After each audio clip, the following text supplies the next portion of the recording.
Hey guys, what's going on? Bob here in the video vault for the first time in quite a while.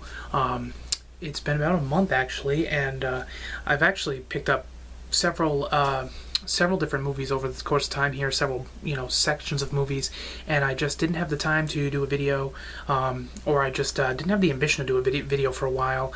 And I was actually I was talking to my brother today, and I was like, should I just give it up altogether? It's been about a month, I'm sure nobody cares anyway. And he's like, yeah, well, you know what, I've been watching them, and I do know that there are other I've got a handful of subscribers, other people have been watching, so I figured what the heck, I would throw up another video here and see how it goes, and maybe I'll continue it on as I've been picking up more movies lately. So I'm going to just jump right into it here. I got a stack of stuff. I'm going to start off with a couple things. These are kind of neat. I picked these up at a Goodwill, and these are all three of these. These are China DVDs. They're basically like Chinese bootlegs, so to speak, but they're really cool. I got The Day After Tomorrow. This is the Jake Gyllenhaal movie, and all these, they kind of open up. Now, if you look at them, maybe it's hard to see here, but they look like what they are is flattened. The cases, basically, they look like the slip cases. They look like they've been flattened, but they're really not. When you open them up, inside there's actually a little kind of like a pocket for the disc. There's a description, of course. It's all in Chinese here. Half the reason that I bought these, to be honest, is because they're so ridiculous. All of these are put together so poorly. The skeleton key, you can kind of see it on here. It has like the Nike logo on it for some reason, as if that's the company that produced it. Among other things, like this is the skeleton key with Kate Hudson. But the DVD features on here include the animated short film Mike's New Car, For the Birds, the 2001 Academy Award winner for Best Animated Short Film. It's all like the description from like Monsters Inc. Same with this one for The Day After Tomorrow. This one's great because it actually has the description. It says, "The Day After Tomorrow finds director John McTiernan returning to the creative helm of the series he began." It's the whole entire outline for Die Hard 2. Actually, that's the one for Die Hard 3. It's got the URL for Die Hard 3. It's got the description of, the cast and crew and everything for Die Hard 2. And then it's also, it's just the most ridiculous. It says it's R-rated. I mean, almost everything on here is wrong. And when I picked that up and I was looking at it, it made me laugh. The UPC is for The Siege. The movie The Siege up here, so I had to get these. I didn't actually own The Day After Tomorrow anyway. The Skeleton Key I do own, but I didn't own The Day After Tomorrow, so I grabbed that. Of course, these don't play. These two don't seem to play in any of the DVD players, Blu-ray players that I have, so they are region coded, and obviously not to this region, although the other one that I got is The Passion of the Christ, and this one is not region coded. This one plays. Of course, it doesn't do me any good because this entire movie is in Aramaic, and the subtitles on here are in Chinese, so it'd be the most confusing movie to watch ever. So I really just picked these up because they were super cheap, and I just thought they'd be kind of fun to add to the collection, as far as the case and everything goes and all that stuff. There is a couple of Blu-rays in here. Picked up today, actually. Picked up the Lego Movie. This came out on Tuesday. And if you didn't see this one, it's really funny. It's a good kids movie, but it's a good family movie, and it keeps you entertained. Even as an adult, it's got a lot of adult humor and stuff like that. So definitely worth picking up if you haven't seen that yet. I also grabbed this one, and this was from a flea market. And I know that this movie is actually in the dollar store now, and I'm sure that's where this came from originally. But this is a double feature of the second Bad Lieutenant film and Trespass, both Nicolas Cage films. I only paid $2 for this. Like I said, I know it comes from the dollar store, but I figured $2 isn't that bad either. Trespass is worth $2 by itself. I actually thought that was a pretty decent, suspense movie. And I've heard nothing but bad things about Bad Lieutenant, Protocol New Orleans. But what the heck? I figured I'd pick it up, add it to the collection there. And then I got some other good deals. These are all at a flea market. It's the biggest indoor flea market in the state of Maine, and it's right outside of Portland.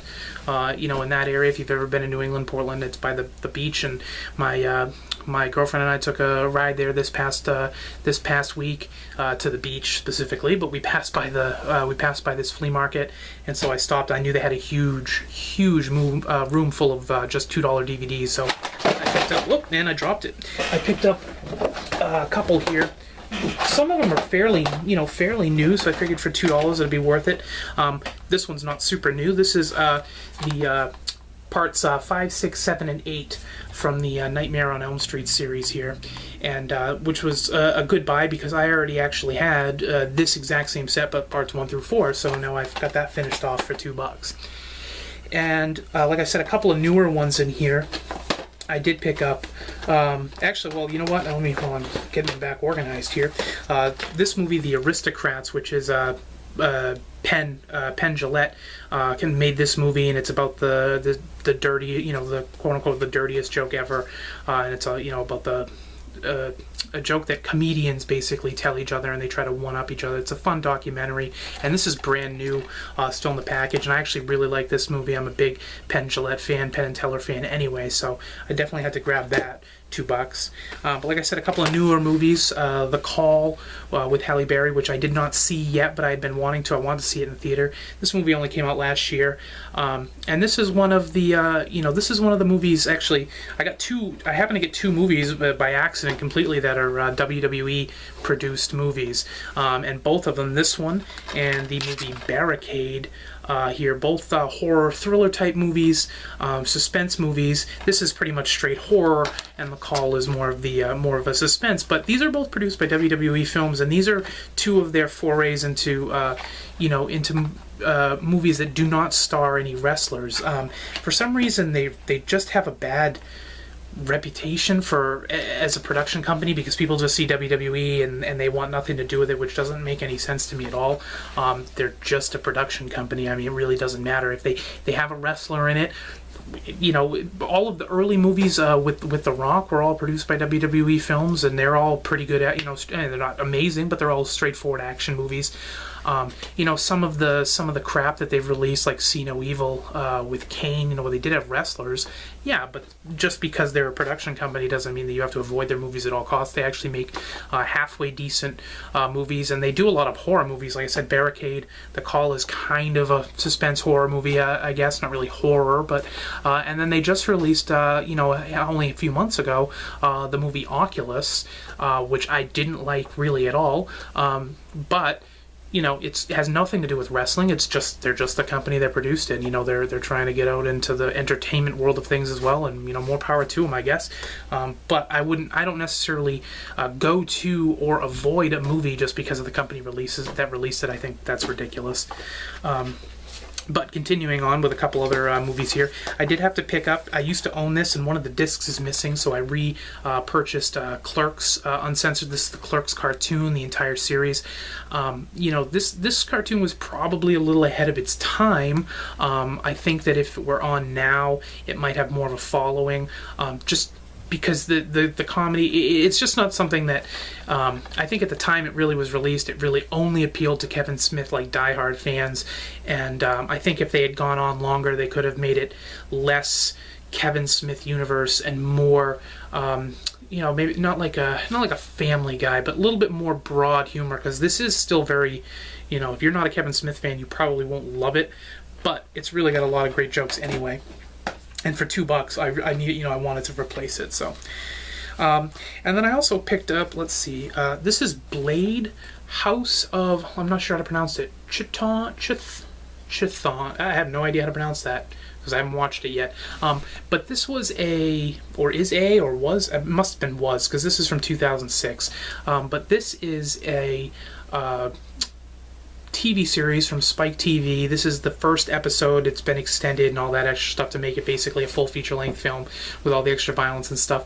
I don't remember this coming out at all, so I would assume that it didn't do very well and it didn't last. Maybe it even never made it to air. I'm not sure. But you know, I figured I did like the Blade movies. It was at least a handful of them, the first one especially. But I'm not even sure who this is playing Blade in this. Let's take a look and see if we can see if anybody knows off the top of their head.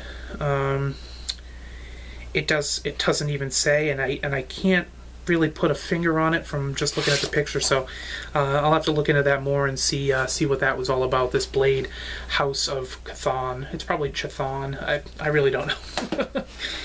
And then the last two that I grabbed did pick up Skyfall, which is probably my favorite of the more recent James Bond movies. This and Casino Royale, but I didn't own that, and for $2, grabbed that on DVD. That's a great watch if you have not seen and you have any interest in all the James Bond movies. Daniel Craig is by far my favorite James Bond.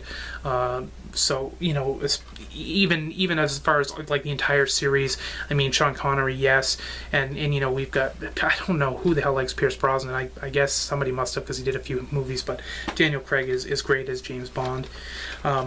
And then the last one, kind of in a James Bondy kind of manner himself. I know that this is based on a book, Jack Reacher, and I did not read the books. I know that this movie was bashed by people who did read the books, specifically because Tom Cruise looks nothing like the guy in the book. But from what I understand, no human on Earth looks anything like the guy in the book, because he's just described like as this like otherworldly kind of, you know, gargantuan man that really nobody could ever fill those shoes. So Tom Cruise, you know, being kind of midgety and not really jacked and not blonde, I guess, people were pretty pissed. But aside from that, you know, because I like I said, I didn't read the books. This movie by itself was a lot of fun and a decent action movie. And Tom Cruise, like I've said in the past, he can hold his own when it comes to an action movie. And I don't think really, you know, despite his Scientology, I don't think anybody really argues that fact. So. But anyway, guys, that's what I got for this month here. Like I said, I had a handful of others too, but they've already actually been cataloged and put away. So I'm not really off the top of my head. I don't even remember what else I'd picked up over the last few weeks here, but I am going to try and do these more regularly. I know I've said that in the past. It probably won't be every week, but it might be. I might try and do, you know, at least one a week here, and maybe even just at least go for one of them, you know, one movie, pick one movie and just talk about that for a few minutes, even if I don't get a handful. So we'll try that out instead. But I got this brand new HD camera that I picked up. It's gorgeous, so try to like to get some use out of it. So what the heck, right? Anyway, guys, so that's it for right now, and I'll see you again next time in the video vault.